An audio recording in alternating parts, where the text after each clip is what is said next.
Hey everyone, welcome back to the culcom podcast. I'm Jeff. And I'm Rose. Okay, today we're going to look at yet another one of the topics that will be discussed at culcom. What's our topic today? Something I'm really excited to talk about, which is songs. Songs and music. Okay, yeah, this is a great conversation point. Mm-hmm. Let's go quickly into it. What was the most memorable concert? Oh my gosh. So I recently traveled back to the States last year, and I saw 6 concerts. What? When I was there. Yeah, and I would say all of them were very memorable. Okay. I did not plan to see 6 concerts. I only planned to see 1, but I ended up, I love music, so I saw 6. Okay. My most memorable, I guess when I was like 21, me and my friends, we went to go see like Depeche Mode. Oh, all right. So they had just that year come out with a new album. So they had already toured in Toronto, but then they came back, and the time they came back, I got to go, and they were just playing the classics, and it was just so much fun. Like me and my friends, we were like dancing in the aisles, and we were so that was one memory I have. Yeah, that's one of my favorite concerts at the time. So was it the music or the people that you were with? It was a combination of both.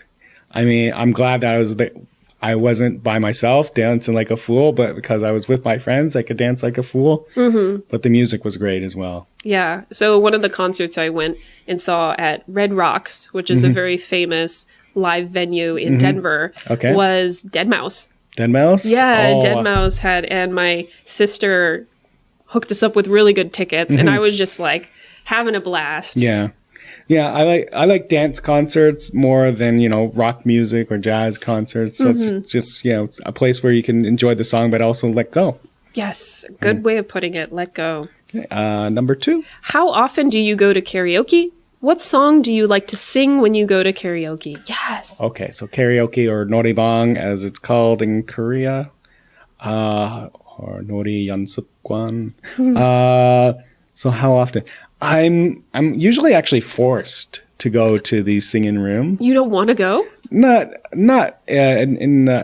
really. But then by the end of the night, I'm like every other song I'm putting in, just because people kind of struggle like thinking of songs. Like, don't worry, I got a song. I got a list. Yeah. What song do you like? Oasis is always good. Wonderwall or Don't Look Back in Anger. Oh. I'd have to hear it. If I hear it, I probably knew it. Yeah. I love karaoke. I love singing. So how often do you go? With friends, not as much as I'd like to, but I like going to just the coin norebang. Okay. Yeah, at least a few times a month. Okay, I go about like 3 times a year, I would say. Okay. What's your go-to song? So the go-to song that I start out with is Call Me by Blondie. Okay. Call me on the line, call me anytime. Okay. Yep. The 80s songs are always the best ones. Yes.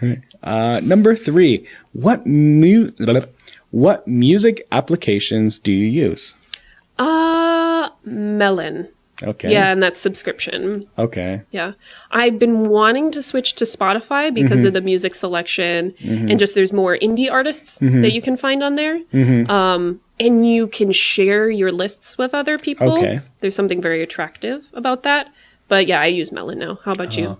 So I use YouTube. I pay for a YouTube Premium, but as well as I use Django sometimes too. Oh, what's Django? So Django is it's like Spotify, but it's free. It's a free service, and basically you just type in like a search word, and they generate a playlist for you. So it's not stuff. But how it works too is because it's free, artists then can pay to have their music played there. So you could I'll be like listening to a rock thing, and then suddenly, classical music, some type of jazz music might be spliced into it. Oh, okay. I'll have to check that out because I love seeing new music, and if it generates a playlist for you, kind of like a YouTube playlist. Yeah, I'm curious. Yeah. When I was in Canada over the summer last year, I used Spotify. I just did like a 3-month trial, but that was actually just so I could listen to Joe Rogan. Oh, okay. Because he's not available on any other platform. Yeah, I remember that was big news. Yeah. Good. Do you think busking can be a job? Ooh, okay. So this is interesting. So when I first, busking is, street performing. When I first saw it, and like I had a friend even say, yeah, I like busking, I thought like, oh, you're a street performer? I had very negative views of it. But I think it can be a job. My question would be, can you sustain yourself? Can you make enough money? I think if you're playing like original music, I think, you could do it. Because you could do the busking, but then you also have your CD too that people can buy. Oh, yeah. If you have some sort of physical media that you can sell. But what's important is talent. Mm-hmm. What do you think? About busking? I don't know. I think these days it would probably be hard to make enough money. I guess that's just my first instinct, my conception. But I think it's a gateway to let people know about you and a way to get started. Yeah. I've seen buskers, they also have their YouTube channel to show that, they're playing original music, but then with that too, then they have the Patreon. Oh, yeah. Where artists can put their music and people can donate to them. Good point. Yeah.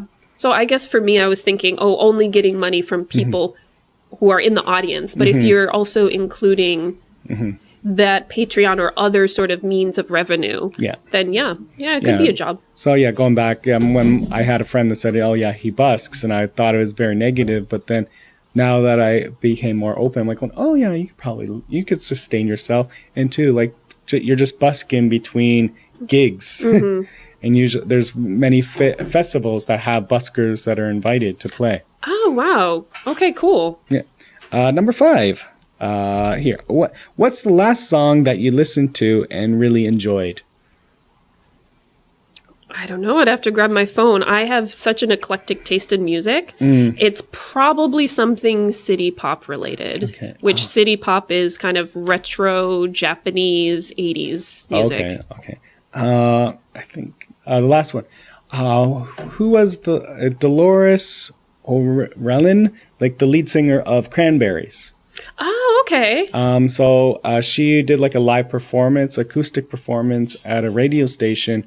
From you could go your own way, you can go your own way. But but she had the original song is just sung by guys, and they're not really that talented. But because she's such a great singer, and she incorporated she had a very deep Irish tone, but she also incorporated kind of yodeling too. So she was she was singing the mic. But then, the chorus, she held it and was out here, and was hey, and going, and it's so it's a beautiful, it's a moving song to hear it. And she put her own spin on it, her own creativity. That's a real song that I really go to a lot. Awesome. What is your all-time favorite song, and why does it hold a special place in your heart? This question, I can't choose one song. It's just so hard. If I had to pick an all-time favorite group, I loved, do you know Alan Parsons Project? Yeah, yes. Progressive rock. So it's 70s rock, not psychedelic, but it can kind of get in that way. Right. Yeah, I would say because my father introduced them to me. Okay. And so I would say that's why it holds a special place in my heart. Jeez. Yeah, it's hard to pick one song because I have selective songs for selective feelings. So when I'm feeling sad, one song by Slipknot, Snub. Okay. Yeah. Go hard. Yeah, that's and it's almost the words are just talk about has it's a great breakup song or spite and but if I'm happy too, I go to the 80s. Yeah, you also have a eclectic sense. Yeah. So. Good. Have you ever learned how to play an instrument or sing, and do you still practice? No, I cannot play any instrument, and I can barely sing. I got this horrible nasally voice. No, well, you were just singing. It sounded pretty good. Oh, that's just raw talent. So I have. My mom was very adamant that I learned how to play the piano. Okay. All of me and my siblings. Okay. So I played from when I was kindergarten all the way until 17. I played the piano. I forgot a lot of it, but I can kind of plunk out a tune if I need to. And then singing, I took private singing lessons. Jeez. From middle school to high school, and that was more like operatic. Okay. So I sang arias and things like that. And I actually picked it up again recently. So I started singing lessons again. So I love it. But, oh my God, congestion. Wow. I can't even read music. Oh, okay. Yeah. Number 8. When was the last time you went dancing? Last week. I went out for the night. And I love dancing. Okay. The last time I was actually probably, I can remember like going out with my friends to go dancing. It was actually a year ago. This was like during COVID times, but like the restriction had just been kind of like lifted. And actually I was on a movie set with my friends, and it was our night off. So we all got in a cab and we found like a dance club to go to, and we were all just like dancing. Oh, how fun. So you don't remember the name? Where? It was in Daegu too. And like we were walking around, we couldn't find it, and we just asked someone, hey, is there a dance club nearby? And they said, it's on the other side of town. So we took a taxi, and then we tried to get into that dance club, but they were at capacity because everyone wanted to go out. So we just kept walking around until we found one. And we did finally find one, like in a basement somewhere. That's kind of the best experiences. Just, find a place. Oh, I love discovery. Yeah. What's your favorite music genre? And do you have any favorite artists within that genre? Okay, so music genre. Like, so I like the 80s, like the synth pop, kind of like the bubble pop.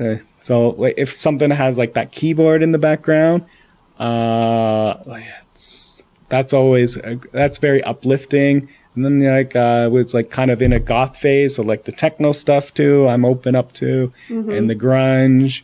I'm not really a fan of jazz Okay, and classical music. Yeah, is it just a little too slow? Or? Yeah, I can't really relate to it. Yeah. So it's more like any music that's really progressed in the last 40 years I like. But yeah, I'm very similar. Like I don't actively listen to classical or jazz, but if I'm presented with it, I'll really enjoy it. But yeah, 80s, especially that's really in right now, the 80s sound. Yeah. I'm really into Japanese music, either from the 80s or 90s and early 2000s. Again, I also love dance. God, if you looked at my playlist, you'd be like, oh, wow, why is she jumping from so many genres? Yeah. It's hard to choose. I can jump. Yeah, I jump around, I guess, to a lot of genres. If I had to say one artist that I like their whole collection, it would probably be Queen. Yes. Oh my God, yes. I can't see anything wrong, any songs that I would skip for there. Absolutely. Yeah. And I'm glad they kind of had a renaissance, a coming back recently with the movie and everybody enjoying it. Because I hadn't really listened through their discography until the movie. Okay. And then I was like, oh, this is a Queen song? It's great. Oh, this is a Queen song? Oh my God, they're all awesome. Yeah, they're all hitters. Yep. Can you concentrate on other things when you are listening to music? If there are no lyrics, yes. So if it's like lo-fi, like on YouTube, there's Lo-Fi Girl. I don't know if you're familiar with. Is it like the Study Girl? Yeah, the Study Girl. Like that, perfect. Okay. No lyrics, just kind of smooth. But if there are lyrics, if there's singing, I can't concentrate. Right. When I do put on music, it's not just the acoustic of the instrument sound, but it's the lyrics too. That's why I'm also listening to it. So can I focus on anything while listening to it? No, because I'm in that moment. I'm enjoying that song. Exactly. Well, that was our last question. I guess we've touched everything about the music and songs, right? I wish we could keep going, but there's no more questions. But if you have further questions about culcom, you could reach them on their website at culcom.co.kr. I've been Jeff. And this is Rose. Okay, thank you guys once again. Bye-bye. Take care.